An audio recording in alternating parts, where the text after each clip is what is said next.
So what this is all about is the way that I was able to come and capitalize on that opportunity is because I said that, you know what, I had to start within. I had to be who I needed to be, who I wanted to be. I had to be that inside of the penitentiary. I couldn't wait until I got home to be where I wanted to be. I had to start then. So then that's the whole purpose of Starts Within, is saying that, you know what, we need to walk the way that we need to walk before we get here. If we wait till we walk to where we want to be when we get here, it's going to be too late, and we're going to be back in within a year or either killed. We see it all too often, and I'm knowing that the 30 guys that are here, I know that you see guys that leave home and come back in, because I know that that's what I seen the whole time when I was incarcerated for the 10 years. I seen guys who was coming back in, or saying, you know what, hey, we can't make it, and they come back in with the bad news, like, it ain't no jobs out there for us, it's bad, ain't nothing out there for us, I had to do what I had to do. But they ain't telling the whole story, fellas. They ain't telling the whole story is that, you know what, I didn't really prepare. I played dominoes and cards with my time. I didn't really do nothing. I was sitting in jail and I was waiting on for the boots to drop. I was waiting on for the drugs to drop off for the visiting. This is what I was doing with my time, and when I came home, guess what? I was not prepared. So by me not being prepared, I have to suffer the consequences of coming back into the penitentiary. But they're not prepared. They're not prepared for a reason. So now I'm talking to people who are helping with this movement, because it's a lack of information why brothers and sisters who are incarcerated is not prepared. So some of that information that needs to be had is maybe seeing people who have been successful, so that they can see what it looks like. So I can come in there and I can say, you know what, I have been out for 7 years. I got custody of my child. I've been able to establish my credit. I got a beautiful wife, and guess what? She has friends that are looking for brothers who are coming home who is positive as well. It's a shortage of men. So guess what? So you got people who you got friends that say, man, is that how they coming out the joint? Then let me be a part of that. When the next one coming out? So then that's what y'all can forward to. The 30 people that is here, you guarantee I am fighting the good fight. When I'm at work, then I am fighting the good fight. That means that I work third shift, by the way. I just clocked out at 4 o'clock, and I run Starts Within during the day. So then I run some 19-hour days. I got some Thinking for a Change curricular classmates in here. That last week was crazy. I was leaving the training and going straight to work to clock in. This is what entrepreneurialism is all about. It takes that work. Like, I can't sit up here and say, I'm just going to chase my dreams, but I still got my mortgage, I still got my bills to pay. So then that's what I was doing. I said, I'm going to go ahead and continue to work third shift, and I'm going to do Starts Within too until we make it to be where it needs to be. And now we got something. Build the foundation. So I'm fighting a good fight. When I'm at work, I'm letting them know, yeah, you know I did 10 years, right? I'm an asset to your company, ain't I? Guess what? There's other people that's in there that's coming home just like me. It is our responsibility. The people who are here, the people who are in, it is our responsibility to pave the way. That's what I'm doing for my children. Neither one of those boys is going to the penitentiary. Why? Because I'm giving them the information that I needed to get out of the penitentiary. That means that I'm telling them about the streets. I'm telling them that, you know what, that money ain't good money, because that money is going to get taken. Matter of fact, I'm letting them know about the 13th Amendment when I tell them neither slavery nor involuntary servitude except as punishment for a crime where the party shall have been duly convicted shall exist in the United States of America or any other place subject to its jurisdiction. So I say, look, hey, if you want to be a slave, brother, then continue to do what you're doing and remain a slave. See, but you can make the choice to be free. Or you can make the choice to stay free. So that's what I'm telling my youngsters. They saying, you know what, hey, I don't want to be no slave. I know what slavery is about, no doubt. I got the shirts to say it on the chest. The 13th Amendment, that's the law of the land. Brother, that's why you make 22 cents an hour. That's why. So it's like, so what do? We give them the information and education so that they can do different. So then that's where we come in. I come in and I talk to the fellas and I say, look, all of this stuff that I'm talking about, this is stuff that is applied to my life. Meaning my credit score, 768. Meaning I got a house. Meaning I got a wife. This stuff is stuff that I utilize. Meaning I have custody of my son. I'm establishing a positive relationship with my children to where I can be effective as a father when they listening to what I'm saying. I learned the stuff in the joint. Dealing with 2,000 different personalities, I got to know how to be able to communicate. I got to be able to effectively communicate because I got 2,000 people who going through all kind of different stuff. And I got to navigate through this. I didn't go to the hall either for the 10 years. If I would have went to the hall, then that means that I couldn't do my Child and I Day. My Child and I Day is an event that is in Marion, and I couldn't do that if I would have went to the hall. So you had to stay clear of the hall for 6 months. They had it twice a year, so then that was the trick right there, because it's like, hey, if it's twice a year, so then that means the whole year I can't go to the hall. So then year after year, I did not go to the hall because my son was coming up and my father was bringing my son to see me. I had to make sure that my Child and I Day, Dad was there. I had to make that sacrifice. I had to say no. What's the challenges that you're going to face when you come home? What's the challenges that the guy that is here now faces? The ability to say no. Practice it. Practice it. Ask me something, babe, real quick. No. It might have been a yes, but I would say no because I got to practice it. No, I will not get in the car with you. No, I will not smoke with you. No, I cannot hang with you, brother. You got too much stuff going on with you, brother. No, I can't be a part of that. Because when they come for you, they're going to come for me because they're going to think that we all in the same clique. The ability to say no and to know what to say yes about. Yes, I'll accept your help. Yes, I'll accept your help. Yes, I will accept your help. Yes. That's the information that gentlemen have to have. We are fighting the cause. We are in here. We are trying to change a nation. The way that we change a nation is through information. The brothers who are incarcerated need the information. And guess what? The brothers who are at home, we need to be getting together to make sure that when they come home, their road gonna be smoother. So then my idea is saying, maybe you don't have to do the minimum wage, because I did minimum wage when I came home. I worked for $6.85, but I worked it like it was $40 an hour. Because that's what needed to be done. I knew that what I wasn't going to do, I was going to be a rapper, but I said that what I wasn't going to do, and that's go back into the penitentiary, right? So I wasn't going to put myself in the position to be back in the joint. Because why? Because the penitentiary is conflicting against my spirit. I don't like to stand up for count. I don't like to get counted 6 times a day. I don't like to have to live out of a locker box. I don't like to have to go through the child hall line. I don't like to say, man, get up against the wall, sir. I don't like that stuff. So what do? I put myself in a situation where I don't have to continue to go through that stuff. It only lasts for a little bit. If I get through it, it ain't gonna happen again. Trick no good. Trick me once, you ain't gonna get me again. All right.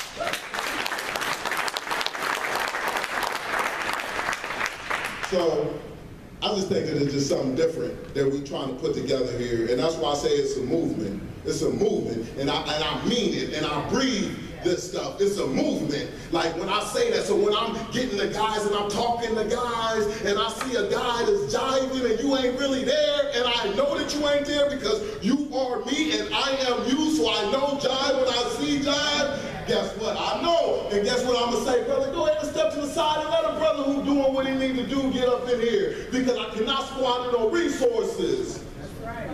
Iraqis, by the way, we got 5 facilitators. We got 2 professors on deck, 1 professor from the University of Cincinnati, another professor from Marion Technical College. We have a senior compliance analyst with Huntington Bank. We have a trained facilitator under the cognitive behavioral therapy, and we also partner with Action for Children to be able to deliver the parenting.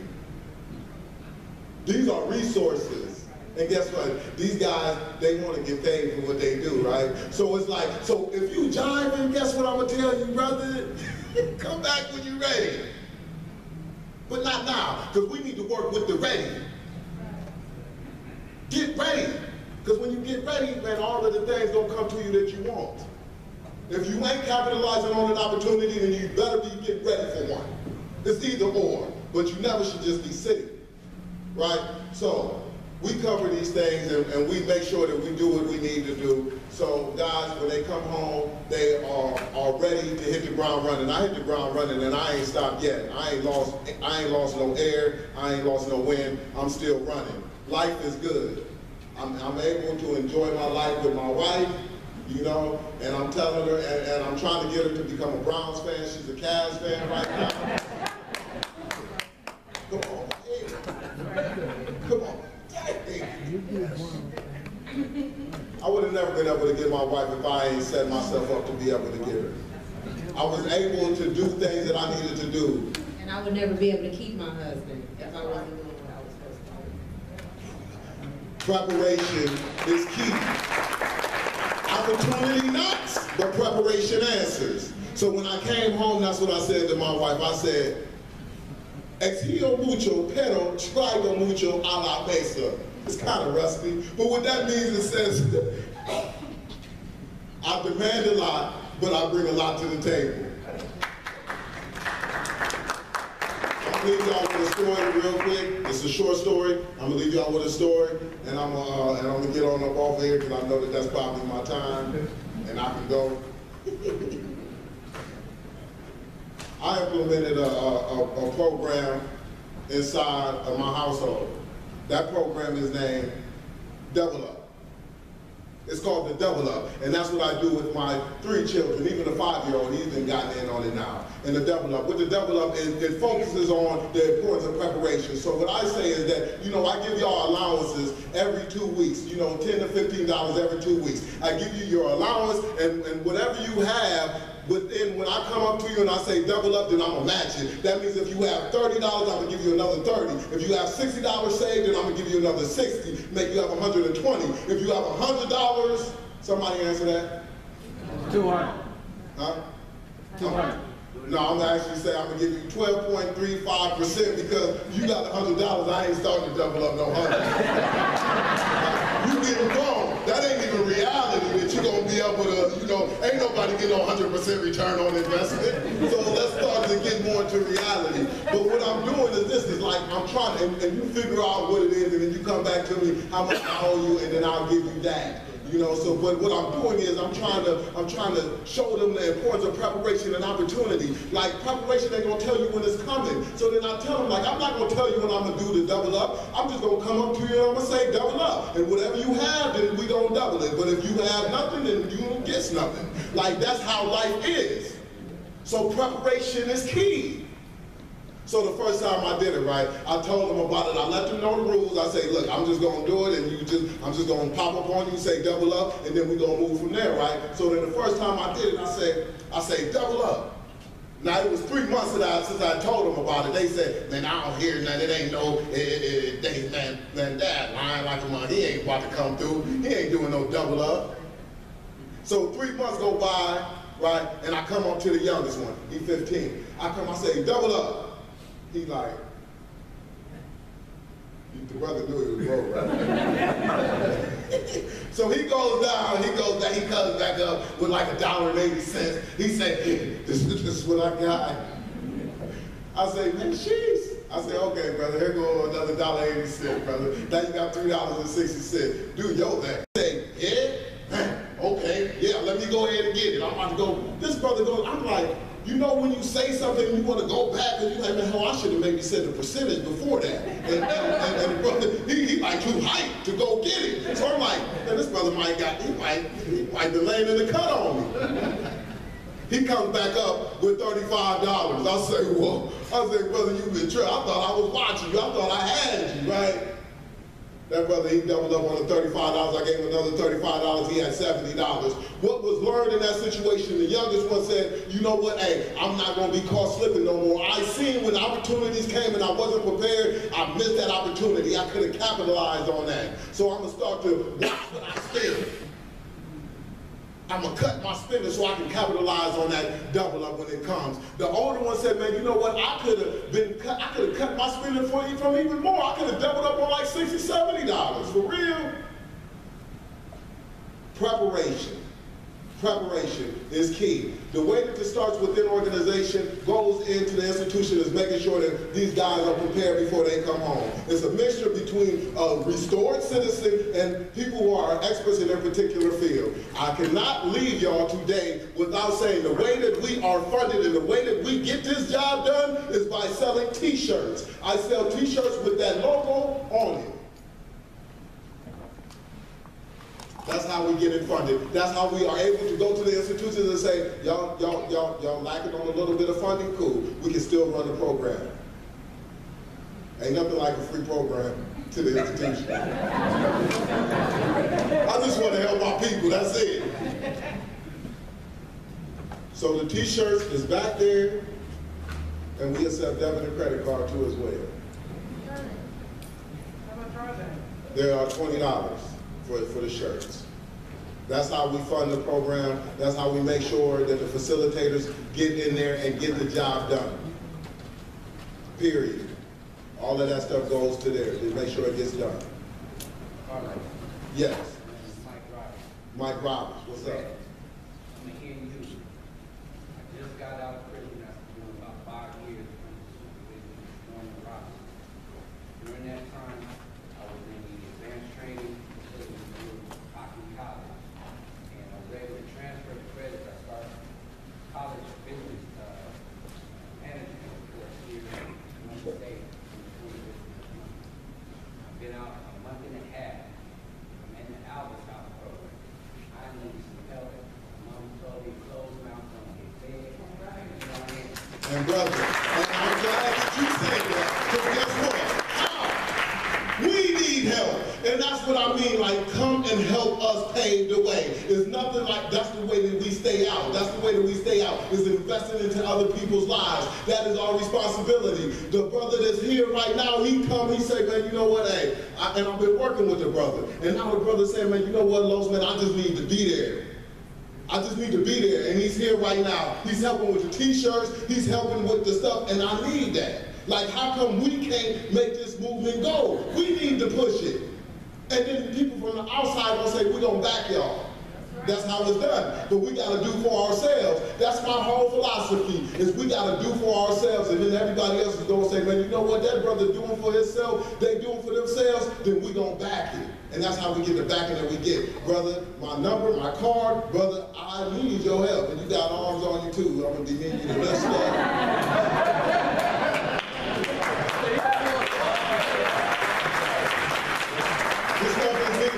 This stuff is needed, and it is critical for us to have it, so most definitely. That's what people need to see, more of the success and not so much of the failures. That's what needs to be planted on TV, is the people who are successful after this stuff. And that's what we're going to do, change the perceptions, right? Thank y'all for having me.